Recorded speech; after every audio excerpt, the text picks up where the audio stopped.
análise de Respire, Keep Breathing. Uma série sensacional para gente que gosta, se interessa, trabalha com esse universo arquetípico do inconsciente feminino.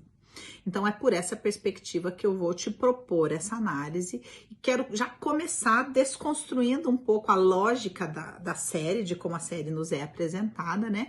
E vamos já começar a olhar para ela por essa perspectiva desse universo profundo do feminino. Então, ao invés de você olhar para a série pensando que ela achou as cartas da mãe e aí ela foi tentar encontrar a mãe, desmarcou o trabalho, não conseguiu pegar um avião, conversou com um cara e foi, acabou na selva e ficou lutando pela sobrevivência na selva. Ao invés dessa perspectiva, eu vou te propor outra. Ela estava no consultório da ginecologista, lidando com uma questão que é, bom, agora eu vou ser mãe. Esse assunto, maternidade, a maternidade, se deparar com o fato de ser mãe, que faz com que se abra dentro dela a caixa de Pandora. Todo aquele conteúdo profundo e sombrio que estava guardado. E aí, não sei se você lembra, a ginecologista propõe para ela que ela faça alguns exercícios, algumas meditações. Ela grita com a ginecologista, mas lá no meio dos episódios, uma hora que ela tá deitada na floresta, meio que a gente já não sabe se é sonho ou se é realidade, ela ouve a voz da meditação. Imagine que você está numa floresta e a floresta é assim, assim, assado. Então é a partir daí que a gente vai trabalhar. Ela está na casa dela, deitada, ouvindo aquela meditação, e aí ela começa a adentrar a floresta do inconsciente e começa a lidar com os conteúdos que estão ali. Então, conforme a série avança, esses conteúdos vão sendo apresentados camada por camada e eu vou pontuar algumas coisas aqui. Então, a partir dessa perspectiva, tudo a gente vai interpretar como sendo simbólico, tá? Então, o avião é esse instrumento, né, que leva ela, que eleva a consciência dela para um lugar desconhecido, que na prática é a meditação. Ela vai ter um primeiro inimigo para lidar com isso, que é o cara do avião, que parece ser um super bom moço, cheio das boas intenções, mas que depois morre, né? E ela descobre que, na verdade, provavelmente ele era um traficante, e aí tem um monte de dinheiro lá, ele só estava preocupado com dinheiro, não estava preocupado com nada mais, e ele traficava um analgésico super potente chamado oxotonino, alguma coisa do gênero, esqueci, eu anotei aqui, mas não lembro agora, que na verdade é um analgésico que tem a potência 2 vezes mais forte do que a morfina. Ou seja, quem é esse homem? É o ânimos dela, é o masculino dela, que sempre só pensou em dinheiro e que sempre, a vida inteira, entregou para ela esse analgésico do tipo, ó, não liga para aquilo que você sente, vamos. Então, ela chega na floresta, esse ânimos morre, né? E ela se depara com um urso. O urso tem um elemento muito legal, a Clarissa Pinkola fala sobre ele num conto chamado O Urso da Meia-Lua, e o urso ele significa uma força muito primitiva no inconsciente da mulher e que muitas vezes é um símbolo de ressurreição dessa força primitiva ou da mulher selvagem, por exemplo, porque é um símbolo de ressurreição dizendo que uma mulher pode ficar hibernando, né? O urso, da onde vem essa simbologia? O urso, quando ele dorme, ele consegue diminuir a pulsação dele de tal forma que parece que ele nem tá respirando. E ele pode dormir por uma estação inteira. E aí depois ele acorda e volta a sentir fome.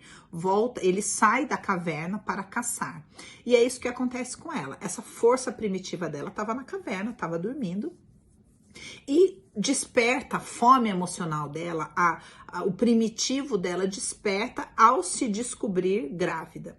E aí ela vive lá toda aquela história o episódio chama Fogo e Água, né? Que é justamente essa briga da raiva que ela sentia dentro dela. e aquele emocional turvo que ela não conseguia lidar, aquela água profundamente gelada, porque ela estava com o amor interrompido.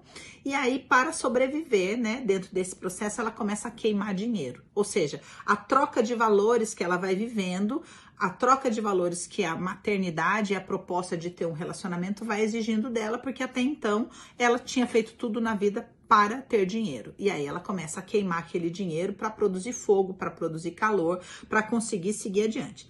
Então, ali conforme a série vai avançando, vai se apresentando a realidade emocional dela. Por que que a água ficou congelada, né? Por que que ela se tornou essa mulher? Tem cenas bem legais, assim, por exemplo, na hora que ela vai lá mexer no cocô do urso, ela usa a carteirinha de trabalho dela. Então, é toda essa desconstrução dessa identidade voltada para o externo, para o masculino, para o profissional, para que ela pudesse encontrar a identidade que vai ser mãe e que tem pouco tempo para emergir, que precisa lidar com questões muito profundas durante o processo. Então, veja aqui. Quando termina a série, quando a gente vê ela lá no rio e tudo mais, ao mesmo tempo que aparece ela sendo salva, aparece ela parindo. É daí que eu tô tirando também todo esse entendimento de, olha, isso não aconteceu. Isso é um processo interno, é toda uma simbologia interna. Ela não foi para lugar nenhum, não sobreviveu daquela maneira, a heroína, né? Não precisou ter toda essa coisa de sobrevivência na selva. A história de sobrevivência dela é durante toda a vida dela. E num processo de terapia, né, num processo de adentrar esse profundo inconsciente, é que ela vai lidando em camadas com esse conteúdo. Ali ela vai encontrar que tipo de conteúdo? A profunda falta que a mãe fez, a raiva que ela sentia do pai, porque ela achava que o pai havia impedido ela de ter acesso ao amor da mãe, porque a mãe mandava cartas e o pai escondeu. O amor interrompido dela, porque ela tinha um amor profundamente interrompido, então ela vai trabalhando isso até que ela consegue desbloquear, né, liberar, daí ela chora profundamente, acessa a fragilidade, primeiro lá bem dentro da caverna ela conversa com a mãe, e depois ela conversa com o pai, e aí finalmente ela chora, e entra no rio e esse amor é liberado. Então isso vai acontecendo gradativamente, né? E a questão mais profunda ali com relação à mãe, que era uma dúvida, na verdade, com relação à identidade dela, a minha mãe ouvia vozes. Será que a minha mãe era esquizofrênica, bipolar, né? A gente vê ali a medicação que ela tomava, os episódios de mania, de felicidade, depois de depressão, né? E a questão dela ouvir vozes configura um pouco esse quadro.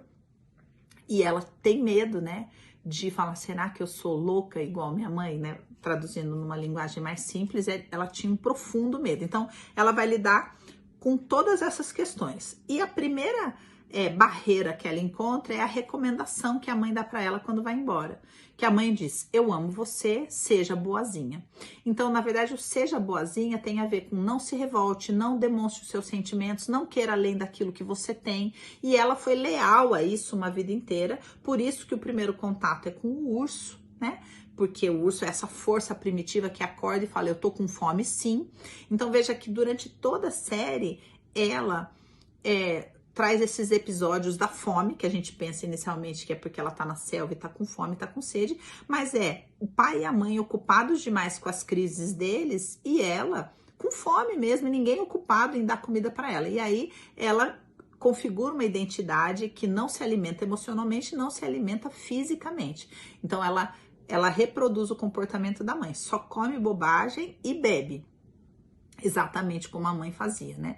Então ela vai desconstruindo isso, o urso acorda e o urso acorda com fome. Fome do quê? Fome de amor, né? E aí tem todo aquele namorado que fica tentando nutrir ela, fica tentando cozinhar para ela e ela sempre rejeitando, né? O namorado tem uma fala muito legal falando, não, eu só sou um cara que traz almoço para você aqui, convidando ela a sair do que ele chama de máquina corporativa que não se importa se nós estamos vivos ou mortos, que é o sistema, que é o processo, né?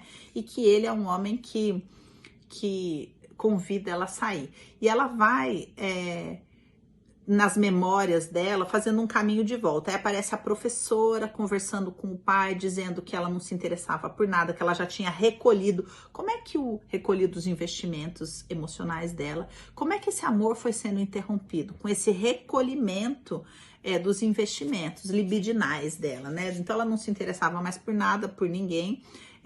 O médico... A professora fala, ela fala sozinha, como a mãe, né? Propõe que ele busque ajuda, o pai não quer ajuda, o que ela também incorpora na personalidade dela, então ela também não quer ajuda. E conforme essas memórias vão voltando a partir das referências físicas. Então eu achei muito legal a construção da série, muito detalhada, né? Porque, por exemplo, ela queima o dedo lá na canequinha que ela improvisou, e aí com isso acessa a memória da xícara de chocolate quente. Então são sensações corporais que ela vai acessando, porque as nossas memórias profundas estão guardadas no corpo. E ela, através da gestação, vai acessando essas memórias bem profundas, né? A questão da ancestralidade. Ela fala, e se você for embora, pai? E se a gente precisar de ajuda? Cadê a nossa família? Eu não conheço ninguém, né? O medo dela, conversando com o pai. Você acha que eu sou igual a ela?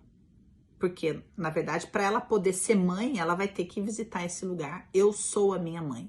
Então, a caminhada dela em direção a isso é uma caminhada muito angustiante, porque ao mesmo tempo que ela desejava demais o amor da mãe, ela temia ser como a mãe, porque machucou tanto ela, né? Aí, o segundo assunto é a morte do pai.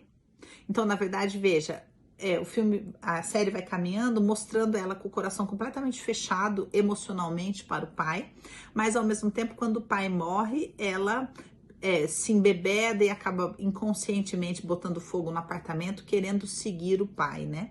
Então, revisitar a morte do pai, a perda do pai, o deixar o pai ir, né?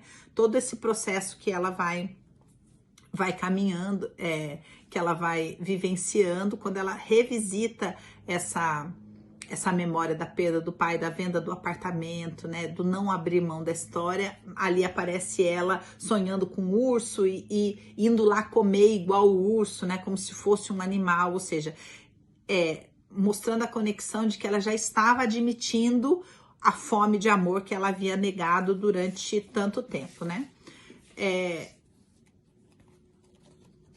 Aí, caminhando na floresta, uma cena muito legal que ela vai deixando as coisas assim. Eu fiz um roteirinho aqui, por isso que eu tô olhando. Ela pega o telefone e liga pra mãe, né? E começa a conversar com essa mãe. Isso é uma prática muito comum na terapia, né? Não o ligar propriamente, mas o criar esse setting terapêutico para essa conversa.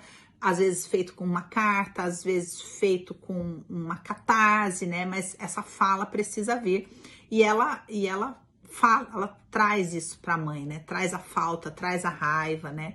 Traz a raiva que ela sentia da mãe quando o pai fala assim, você é mãe? Ela fala, mas eu não sou só isso, porque na verdade a mãe rejeitava o fato da filha ter nascido, pintava a cara da filha de vermelho, né? E dizia, eu não sou só isso, eu sou uma pintora.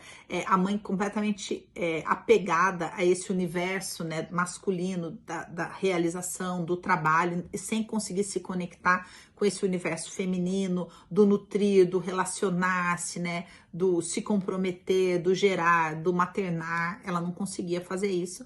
E ela, a Liv, né, que tem uma simbologia aí no nome, porque na verdade todo o trabalho que ela faz é aprender a live, né, a deixar ir todo aquele processo.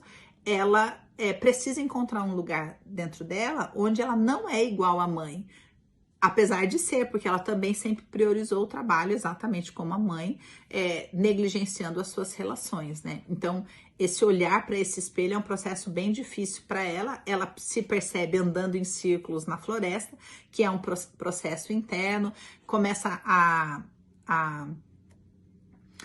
visitar as memórias da mãe dançando, né? E a mãe fala para ela, dance com o seu passado. E aí ela cai na caverna, aí ela chega no lugar profundo, fica completamente imóvel, né? O peso da pedra, a culpa, todas essas coisas simbolizadas ali, a dor, a cabeça sangrando, né? Porque é onde a heroína coloca o seu poder na cabeça e ela fere a cabeça, a pedra imobiliza ela e aí ela vai lidar com a dor do abandono, que é a questão mais profunda dela com a mãe. Vai expressar a raiva dela e vai enxergar o egoísmo da mãe, separar, cortar o cordão, é isso que ela faz dentro da caverna. Então ela vivencia tudo, porque não é só isso ou só aquilo, né? Nenhuma mãe é só boa, a mãe tem aspectos que são ruins e ela visita esse lugar e corta o cordão para poder sair e poder se tornar uma mãe da maneira como ela é, né? Então ela se identifica igual à mãe, ela chora a dor, a falta que a mãe fez, ela verbaliza a raiva que ela sentiu da mãe e ela decide cortar a simbiose e sair de um único relacionamento uma vida inteira, que é o abandono da mãe. Então, como ela estava dentro desse relacionamento, ela não conseguia se relacionar com mais ninguém, né? Aí ela se amarra toda lá, começa a voltar as memórias bem raivosas, né? Do mãe, eu tô com fome, mãe, eu tô com fome. Aí o sonho, que é muito legal, a selva vai tomando conta do escritório, porque esse conteúdo primitivo começa a romper os limites que ela havia pré-estabelecido dentro dela. Ela encontra a criança interior dela. Algumas pessoas acham que é uma série só sobre a criança interior. Não, gente, a gente tem todos os aspectos psíquicos dela aí, como a mulher selvagem, como o ânimos, né? E a criança interior, ela se descobre advogada porque a cliente dela era a criança interior. Ela abandona o caso, entende que não tem como ela provar que a mãe estava errada, né? Ela vai ter que abandonar esse caso. Entra nesse lugar do pedir ajuda, do começar a andar naquele escritório falando, eu tô com fome, eu tô com fome, eu tô com fome. O juiz, né? Como o self dela falando, ó, a senhora não tem mais condição. Aquela personagem, né, aquela advogada andando pelo escritório, na verdade, toda mulambenta, né, toda ferida, ou seja, a persona da advogada cai, e aí vem esse self e fala, olha, a senhora não tem mais condição de agir assim, vamos abandonar o caso.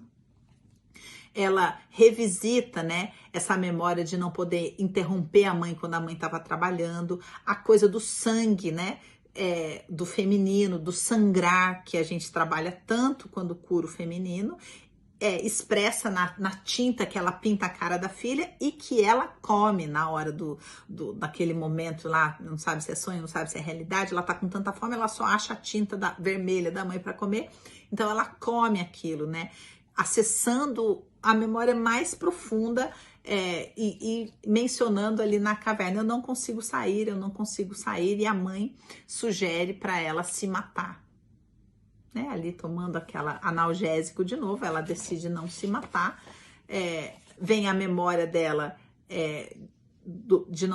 conversa com o pai, conversa com o médico do pai, que sugere ela deixar o pai ir, ela lembra que não quis deixar, e aí começa a voltar toda uma memória dela bem sombria, que a gente não só conhece a persona, né? Ali super séria, trabalhando, não se importa com nada. Mas aí depois que aparece essa parte da raiva da mãe, começa a aparecer ela exatamente como a mãe, em lugares sombrios, na noite, bebendo, dançando na rua, descontroladamente, né? Exatamente reproduzindo esse submundo na música eletrônica ali, aquilo que ela tentava trazer o namorado tentava puxar ela para a vida e ela tentava puxar esse namorado para aquele lugar. Aí ela olha dentro da caverna, pensa que tem que escalar, não tem força para escalar e descobre uma saidinha lateral que vai dar tipo num penhasco, que aí já na verdade é o começo do fim, né? Porque ela já começa a caminhar ali para a saída dela, para chegar no rio e se entregar ali naquele rio. Ela fala para a mãe assim, por causa de você eu usei toda essa armadura. Então ela expressa a raiva dela, culpa a mãe, e a mãe diz para ela, a culpa não é sua, você fez o seu melhor, então acerta-se as contas ali com a mãe, e aí ela vai pro final da história, que é ela sai ali na caverna, acha a saída do útero, né? Que não é por cima, né? Ela acha a saída do útero e sai aonde? No penhasco, que é onde ela está. Ela chega no penhasco quando ela descobre que tá grávida. E aí ela entra, resolve toda a questão com a mãe e volta para esse penhasco, né? E aí tem que lidar com a questão do pai, com os ensinamentos do pai, que você consegue dar um passinho de cada vez, né? Porque aí ela se lembra que quem educou ela foi o pai, que o pai sempre esteve presente, são todas as memórias que ela vai resgatando do pai. Os episódios de chuva, né? Que nos momentos em que ela vive grande liberação, são as memórias de chuva que ela tem com o namorado, com o conceito que acontece dentro dela com relação ao pai, a hora que ela aceita a morte do pai e a hora que ela conversa ali com o pai na beira do rio, né? E deixa mesmo, solta aquelas cartas que ela estava tão apegada da mãe e se entrega nessa liberação do fluxo do amor dela, né? É resgatada e aparece ela parindo a criança, né, que a gente não consegue descobrir ali se é menina ou menino, né, mas ela vai mesmo no rio, primeiro com a boia, com a madeira e as cartas, depois ela solta as cartas, solta a madeira, depois solta as cartas, e depois boia e se entrega, né, e aí nasce a criança e aí ela conclui todo o processo maravilhoso de mergulho no inconsciente dela. Eu achei sensacional, espero que você também tenha curtido.